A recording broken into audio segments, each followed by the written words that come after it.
Hello and welcome to the Cynic's Guide to Hippie Shit.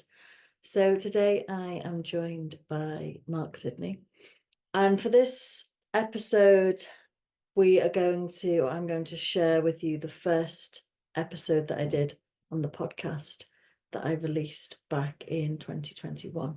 So back in 2021 I interviewed Mark about mindfulness. Mark is my colleague from Mindful Therapies, and we talked about his experience of mindfulness and how he understands and defines it. So I'll be sharing that interview with you in the next few episodes. But before that, I wanted to speak to Mark again about what's changed over the last few years, how he understands mindfulness differently now, if he understands mindfulness differently now. And right at the end, I'm going to ask Mark to share some of his insights around how to develop a habit. So this interview is going to be divided up into about 6 different videos. So please do check those out. And of course, please do subscribe, share with your friends, and share some comments. Join the conversation. Hello, Mark. Hi, Rachel. So welcome back to the Cynic's Guide to Hippie Shit. Thank you. It's good to be back. So we spoke, obviously, I was going to say we last spoke a few minutes ago. We speak quite regularly, but we last spoke for this kind of context in 2021 when we did the interview that I'm about to release again. Mhm.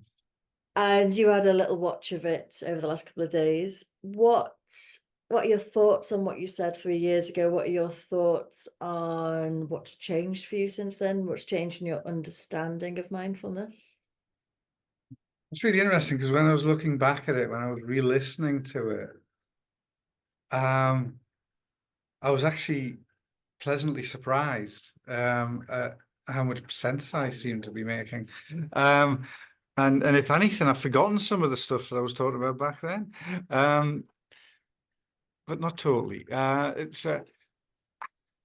think what's changed, and a lot has changed. So I was in a relatively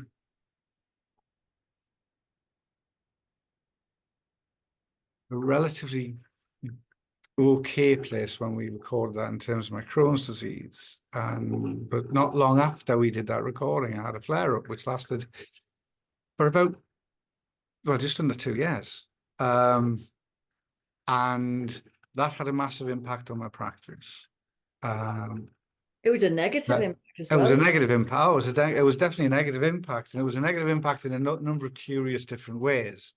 But one was, for a while, it became, well, yeah, I think it's something we always bear in mind. Mindfulness is not a silver bullet. It doesn't. You can't use it to sort everything out in your life at all times. It can help. It can be part of, well, silver shot. It can be part of the solution, but on its own, it's not always enough. And it certainly wasn't enough. And it took a long time Sometimes before. makes things worse. Mhm. And it took a long time before I got the medication that I needed. That meant that I could get back onto the meditation that I needed. But there were some other curious things that happened. I don't want to go into too much detail for your listeners. In the symptoms of Crohn's disease mean, for me, having to go to the toilet on multiple occasions, many times for what is euphemistically known as number twos, and having to go lots of times. And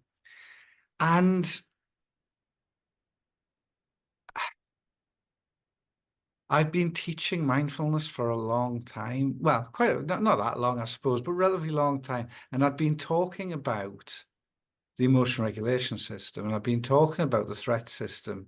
And I've talked about the threat system so many times, and I've talked about what happens to the body and to the mind when we're stressed. All of the different things happens, and quite regularly, I talk about what happened with the immune system. It basically shuts down when we're really stressed. It's the reason why when people go away on holiday, suddenly they're all relaxed and calm, and chilled out. They haven't got all the stress of work anymore, and then suddenly they start feeling poorly. It's not because they've suddenly picked up a bug, it's because their immune system has now kicked in and has started fighting the infection that was there already.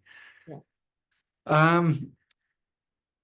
So as a mindfulness teacher, guiding and leading meditations and meditating on a regular basis, I'm constantly switching my immune system on, and keeping it on, which is fine. It's good for most people. When you've got a disorder like inflammatory bowel disease, where the immune system attacks your own body, switching the immune system on and strengthening it is not necessarily a good thing. So what I found, what I discovered, and for the best part of 18 months, it wasn't just meditation, it was sleep as well. If I slept for more than an hour, my body, I would wake up and need to run to the toilet, basically. And if I meditated for more than 15 minutes, exactly the same. Which had a massive impact. And what was fascinating was when I was working. So that was my own personal practice. But when I was working, where there was, where I'm delivering to a group of people in an organization, where I'm delivering a mindfulness taster session or a mindfulness course or a workshop to a multinational or to the local authorities or the university staff, not a twinge, not a problem, because I'm stressed. There's enough stress just to keep my immune system shut down.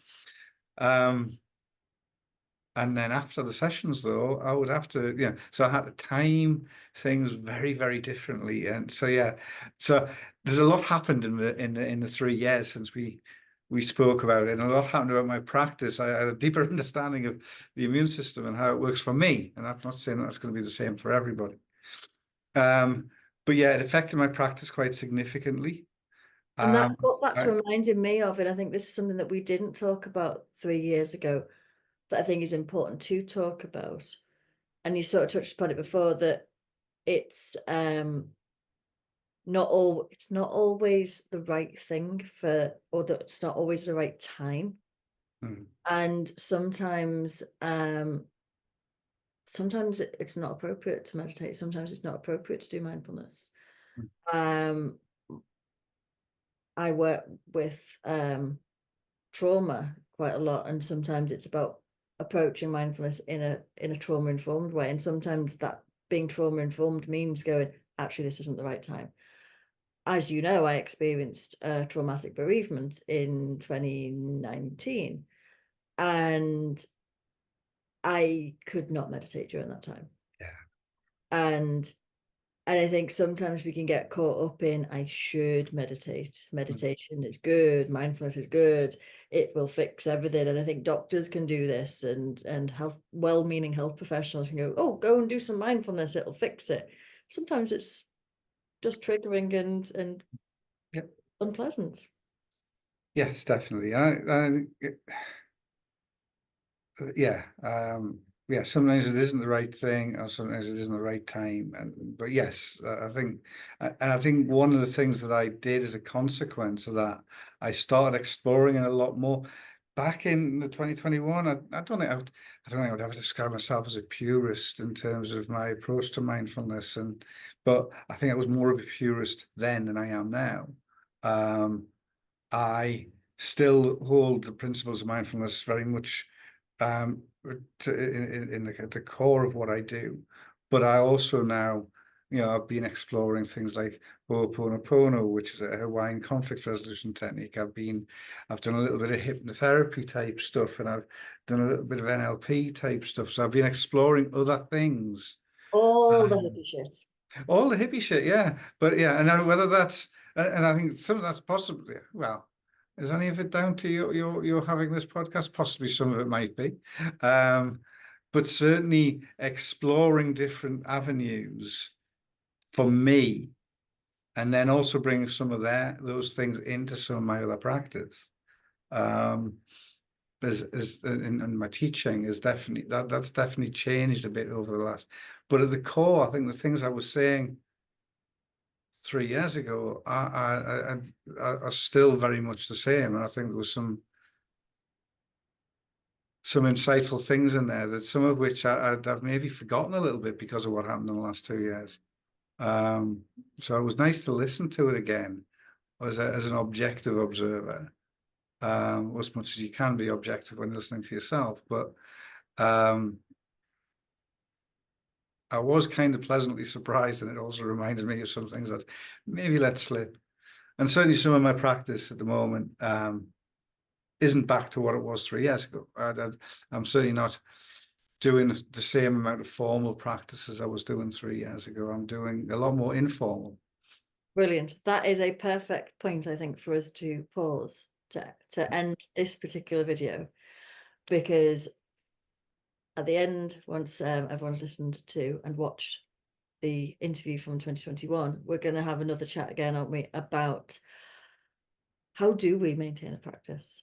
Yes. So thank you very much for the update, the recap, and the new introduction, and watch the next 4 videos, and we'll be back on the other side.